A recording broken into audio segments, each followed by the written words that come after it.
लक्ष्मीकान्तं कमलनयनं योगिभिर्ध्यानगम्यम् वन्दे विष्णुं भवभयहरं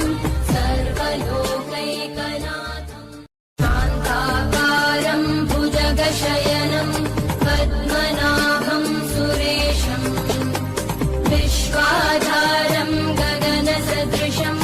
मेघवर्णं शुभाङ्गम् लक्ष्मीकान्तं